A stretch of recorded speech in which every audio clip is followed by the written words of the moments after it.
Olá, meu nome é Ana Silva e nosso trabalho ficou responsável pelo filósofo Francis Bacon. Irei dar início com uma breve explanação da sua vida e de algumas obras principais do mesmo.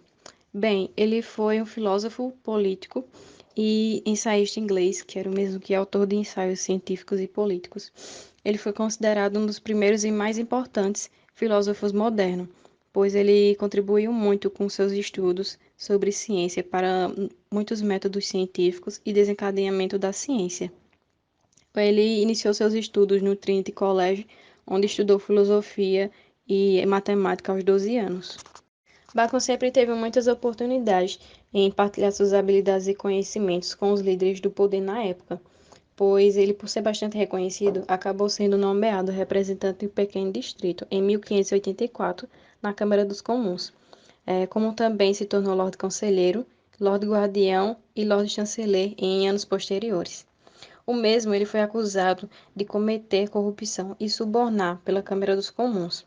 Ainda se tinha dúvidas sobre esse assunto, mas durante ele afirmou que em 1621 um litigiante decepcionado acusou de receber dinheiro para decidir um processo.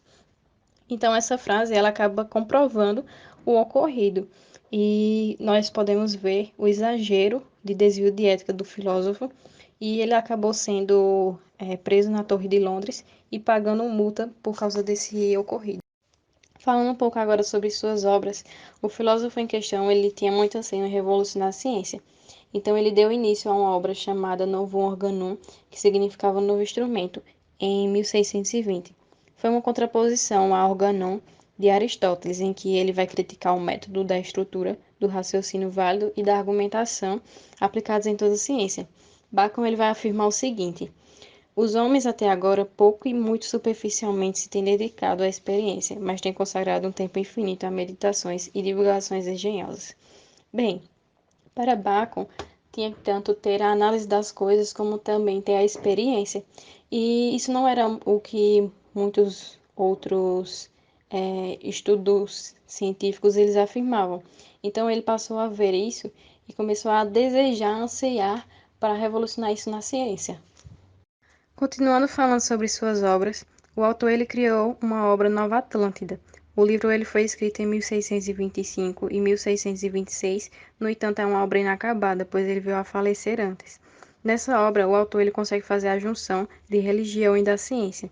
Ainda que separadas, elas conseguiam viver juntas em sociedade e em paz, pois tanto naquele tempo como ainda hoje, muitas pessoas não conseguem tornar isso verídico, não consegue tornar isso real, pois é algo muito difícil de assimilar, algumas pessoas não conseguem assimilar, né, de tal forma que venha a se manter em paz. No entanto, a sua tese estava desenvolvendo isso, que realmente as duas podem viver juntas em sociedade sem conflitos. O objetivo dele era esse, revolucionar o pensamento antigo e desnecessário da sociedade a respeito disso. Olá, me chamo Maria Luísa e a partir de agora vamos dar continuidade ao estudo sobre Francis Bacon. O empirismo moderno. O que seria o empirismo? Na filosofia, o empirismo é a teoria do conhecimento que afirma que este só pode ser obtido através da experiência sensorial. E é a partir dessa definição que vamos entender posteriormente por que Bacon foi definido como o pai do empirismo moderno. Em todo o seu estudo, Bacon buscava um método de conhecimento da natureza que fosse definido como científico e que pudesse ser repetido. E foi a partir disso que ele definiu os dois métodos de observação da natureza. O primeiro seria a antecipação. Através da antecipação, nós dispensamos a experimentação e, por meio das sensações, definimos máximas, ou seja, teorias, ideias que não necessitam de provas para serem consideradas verdadeiras. Por exemplo, sentir frio e calor. Com base nas nossas experiências, nós automaticamente definimos o que seja o clima frio e quente, sem necessitar de provas que fundamentem essa conclusão. A segunda forma seria através da interpretação, onde nessa ordenamos todas as experiências já vivenciadas, organizando-as e diante da afirmação feita, ou seja, do que é frio e calor, nós buscamos transformar em uma verdade geral, por meio de experimentações que comprovem a nossa ideia. Nesse processo, cada etapa tem que ser experimentalmente comprovada. E foi a partir da junção desses dois métodos de observação da natureza que Bacon definiu o método indutivo, que seria a solução para prevenir essas falsas conclusões que podem ser obtidas por meio da observação sem a experimentação. O método indutivo. O método indutivo ele parte da observação, aquela já analisada por Bacon anteriormente, mas essa por sua vez com característica sistemática. A observação sistemática nada mais é do que a busca da compreensão de determinadas atividades ou tarefas por meio de um planejamento, onde a partir dessa observação temos a indução de uma afirmação que será analisada. Vale salientar também que essa afirmação ela tanto pode ser verdadeira quanto falsa. E foi a partir disso que ele definiu o método de investigação baseado na observação dos fenômenos naturais, o que era uma coisa muito rotineira naquela época. A maioria dos estudiosos, filósofos e cientistas utilizavam os fenômenos naturais para tentar comprovar suas teorias e ideias. E segundo Francis, essa metodologia que ele definiu estaria dividida em 4 etapas. A primeira dela seria a observação e coleta de informações de forma rigorosa. Com base nisso, fazia a organização sistemática e racional dos dados recolhidos, para então formular hipóteses.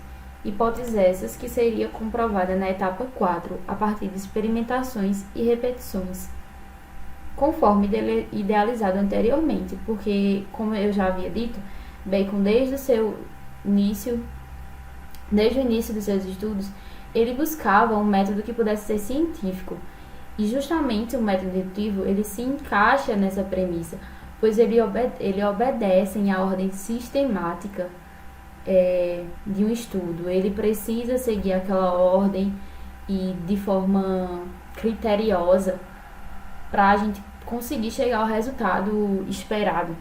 E esse método empírico indutivo definido por Francis Bacon se baseia na experimentação de exemplos específicos para chegar a verdades maiores. Quando eu falo exemplos específicos, é realmente algo específico mesmo. Trazendo um exemplo para ficar mais claro.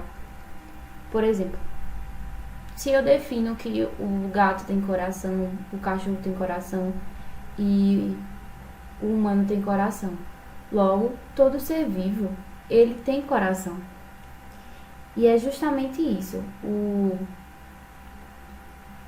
O estudo de Francis, ele parte da premissa de induções de exemplos específicos para poder chegar a verdades maiores através das etapas.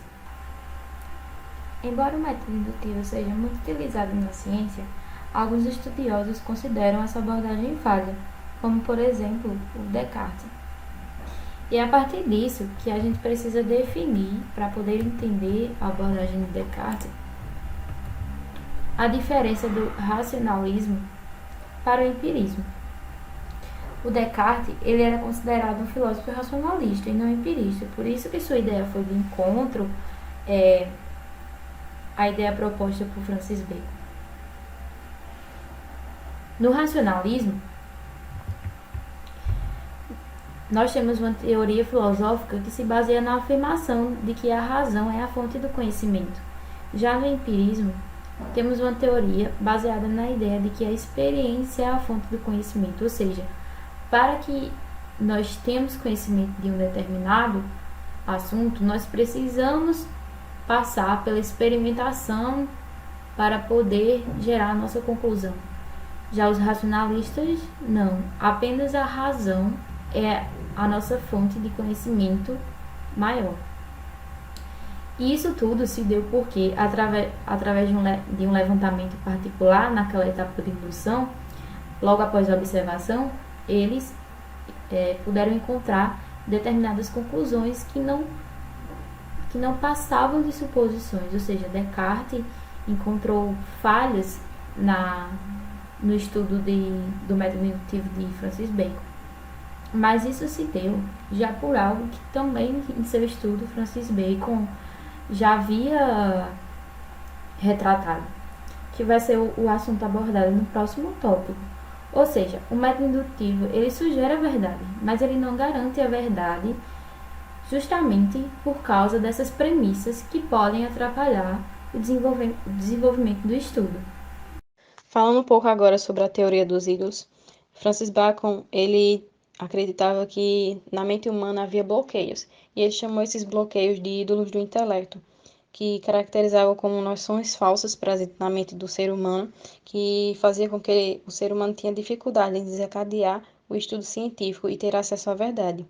Iniciando com os ídolos da tribo, conforme Bacon, estes ídolos dizem respeito às falsas noções adquiridas dos sentidos e da inteligência humana.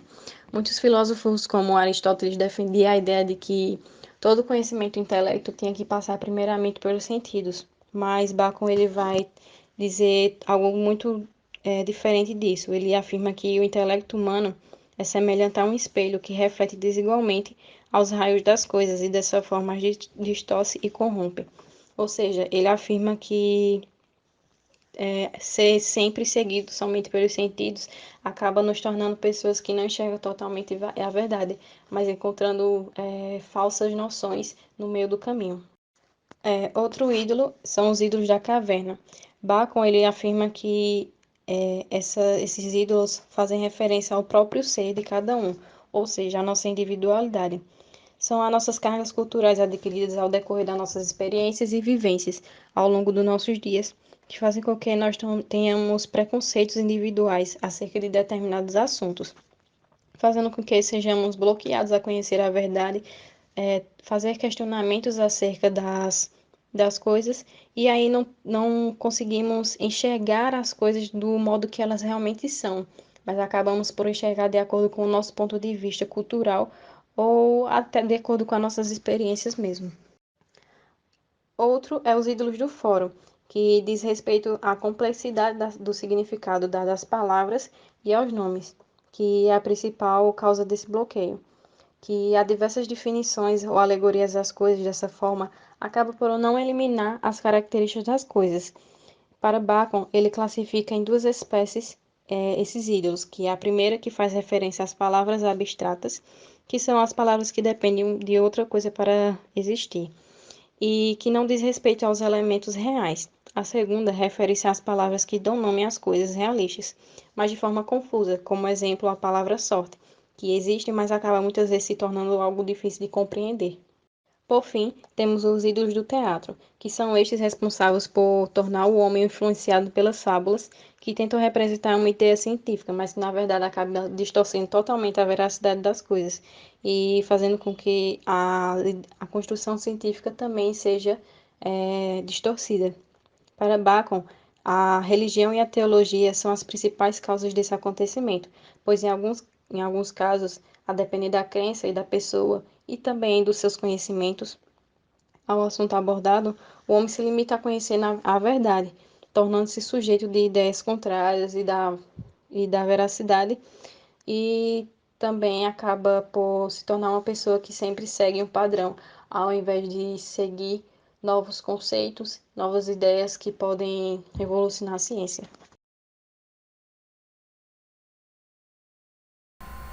Contribuição para a Revolução Científica. Bacon é a principal figura no campo da metodologia científica, pois foi ele quem desenvolveu a metodologia usada atualmente para estudo e geração de resultados. O seu estudo da metodologia científica foi de grande revolução na ciência e, apesar das críticas de outros autores em sua época, seu modelo foi o adotado e é o mais utilizado atualmente. Esse modelo abrange todas as áreas, desde a indústria para a elaboração e desenvolvimento de projetos, a ciência, na revolução e em estudos de doenças, como também no ramo acadêmico, na elaboração de trabalhos, estudos, teses e dentre outros.